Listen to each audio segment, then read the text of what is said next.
شهد شرفي اللهم صل على محمد وعلى آل محمد كما صليت على إبراهيم وعلى آل إبراهيم إنك حميد مجيد اللهم بارك على محمد وعلى آل محمد كما باركت على إبراهيم وعلى آل إبراهيم إنك حميد مجيد الحمد لله শুকরিয়া আদায় করছি সে মহান রব্বুল আলামিনের দরবারে যে আল্লাহ তাবারক তাআলা আপনাকে আমাকে পবিত্র মক্কা নগরীতে এসে হজ্জের ফিকির নিয়ে বসার এবং কিছু কথা শুনবার তৌফিক দান করলেন। এর জন্য সকলে উচ্চ আওয়াজে এসে আল্লাহ তাবারক তাআলার দরবারে শুকরিয়া আদায় করছি আলহামদুলিল্লাহ।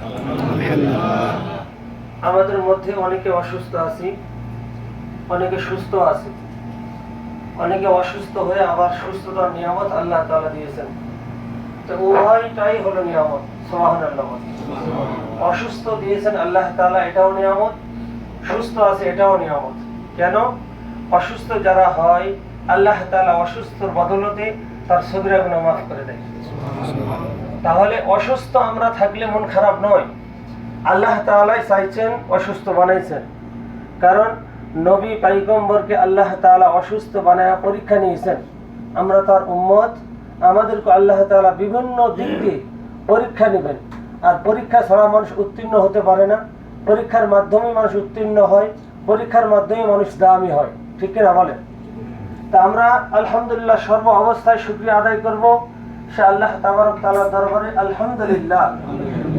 যদি সর্ব অবস্থায় যতটুকু নিয়ামত পাইছি এর উপর যদি আমি শুকরিয়া আদায় করি, আল্লাহ তাআলার ওয়াদা আছে আল্লাহ তাআলা নিয়ামতকে বাড়িয়ে দিবেন।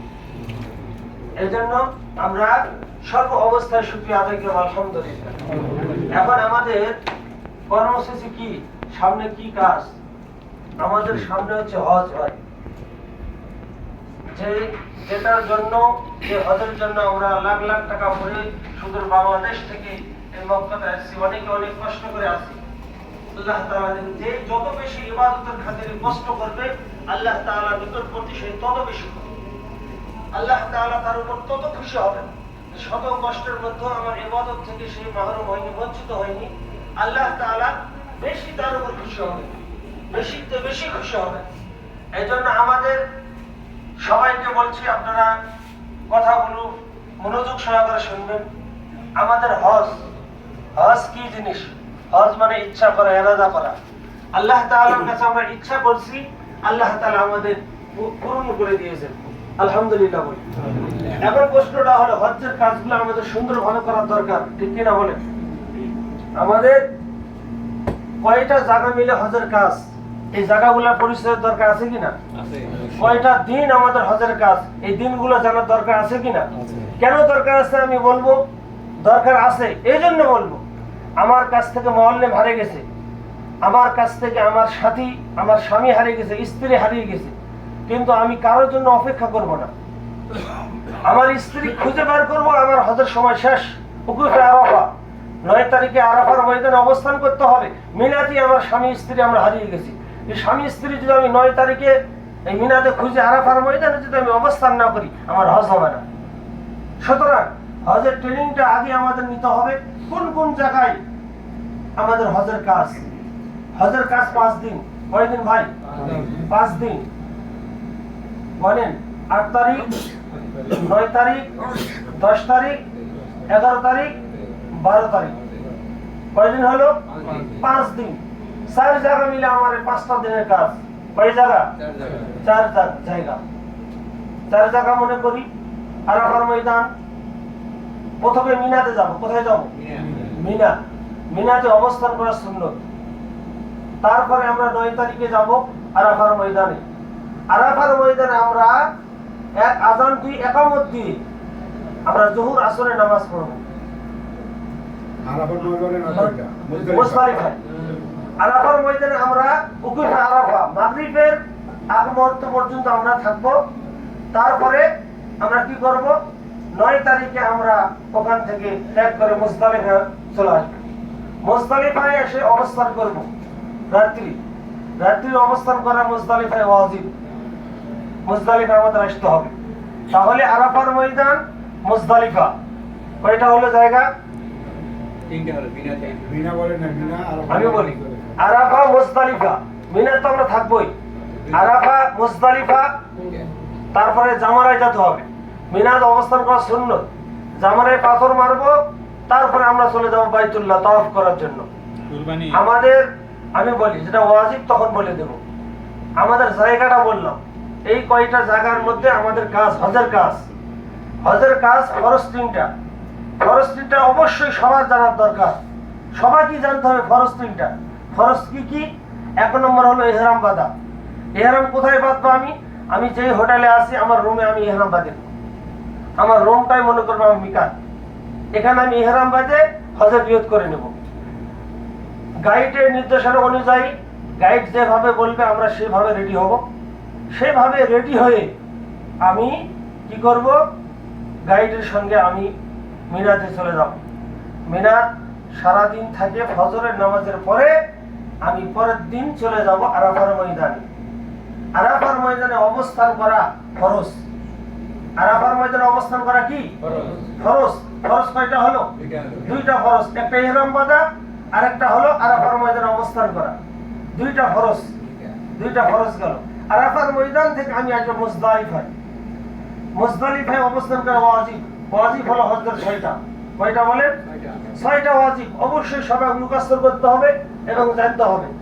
মুজদালিফায় আমি অবস্থান করব। অবস্থান করে আমার ওয়াজিব আদায় হয়ে গেল। আমি ফজরের নামাজ পড়ে সূর্য ওঠার আগেই আমি মুজদালিফা ত্যাগ করব। ত্যাগ করে আমরা মিনাত চলে আসবো। কোথায় চলে আসবো? মিনায় আসবো। মিনায় এসে আমাদের সামানগুলো রাখবো। সামানগুলো রেখে পাতলা হয়ে গাইডের নির্দেশনা অনুযায়ী সম্ভব হলে গাইডের সঙ্গেই থাকবো আমরা। কেউ কখনো দল ত্যাগ করব না, কখনো একাই কোথাও ছুটে যাব না। খেয়াল করব, কারণ লক্ষ লক্ষ মানুষের মাঝে আমি হারিয়ে যাব। খেয়াল করি, হারিয়ে গেলে আমি উন্মাদ হয়ে যাব, পাগলের মতন হয়ে যাব। কারণ আমার 2 দিন ধরে ঘুম নাই, তখন আমি আরো খারাপ হয়ে যাব। এজন্য গাইড এবং আমার সাথী যেই, তাকে আমি ছাড়বো না। তার সঙ্গে থাকার চেষ্টা করব। 100 আমার সাথী যেন আমার কাছ থেকে না হারায়। আমি এখন চলে যাব 10 তারিখ জামারায় পাথর মারতে। জামারায় যে বড় শয়তান 7টা পাথর মারবো। কয়টা? 7টা পাথর মারবো। পাথর মারা প্রত্যেকটা হাজী সাহেবের জন্য ওয়াজিব।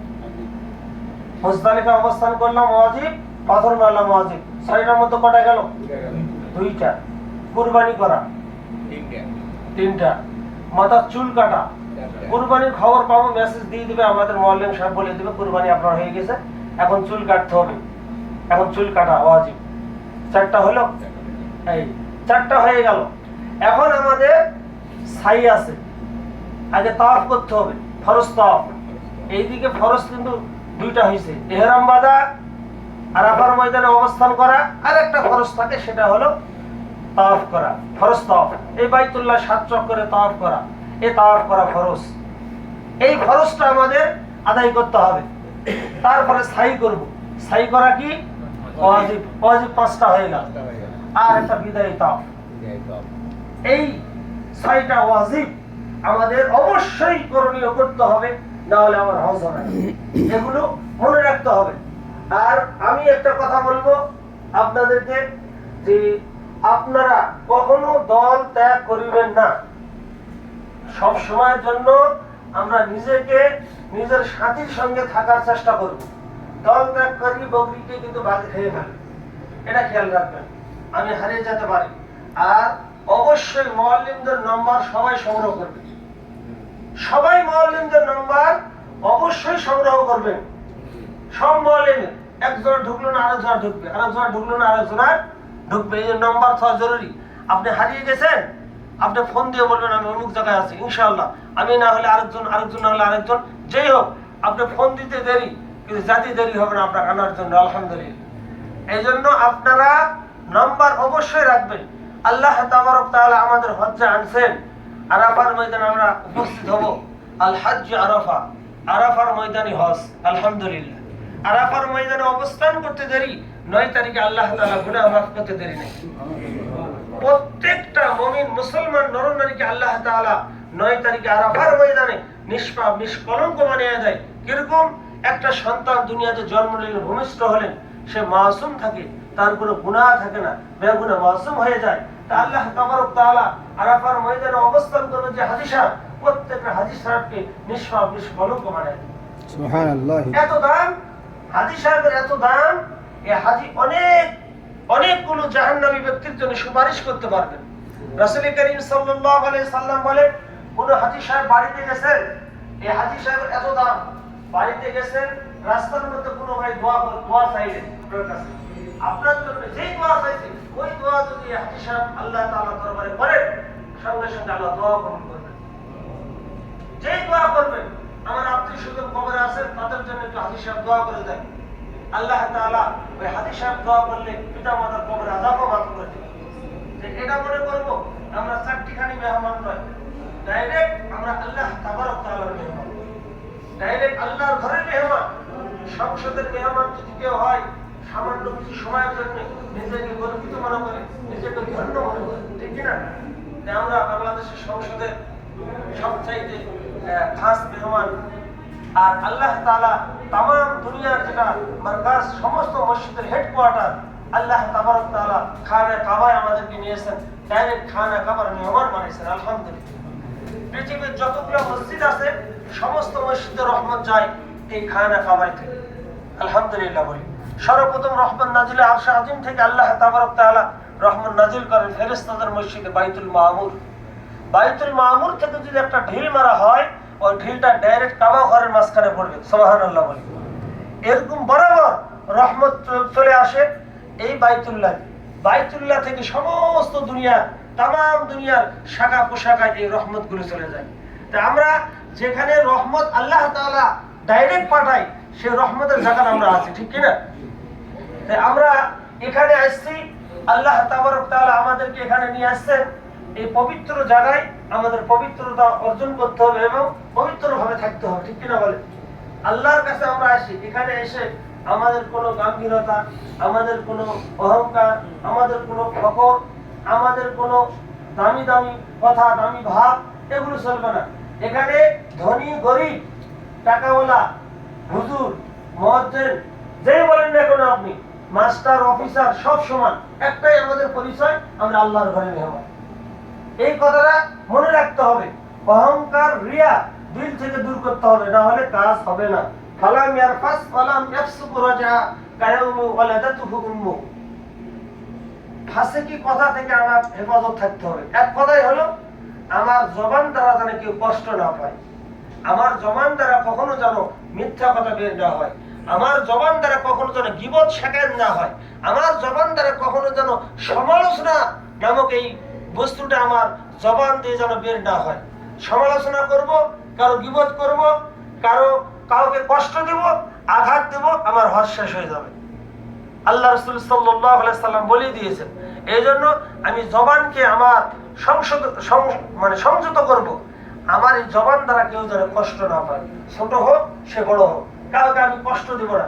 কাউকে কষ্ট না দিয়ে যদি আমি এই হজের কাজগুলো নম্রতার সহিত আদায় করতে পারি, তাহলে আল্লাহ তাবারক তাআলা আমাকে হজ্জে মাবরুর দান করবেন। সুবহানাল্লাহ। এই জন্য আমাদের প্রত্যেকের আশা, প্রত্যেকের উদ্দেশ্য, মা বোনদেরও বলতেছি, স্বামী স্ত্রী আসছেন, স্বামী স্ত্রীকে কষ্ট দেব না, স্ত্রী স্বামীকে কষ্ট দেব না, বিভিন্ন দিক দ্বারা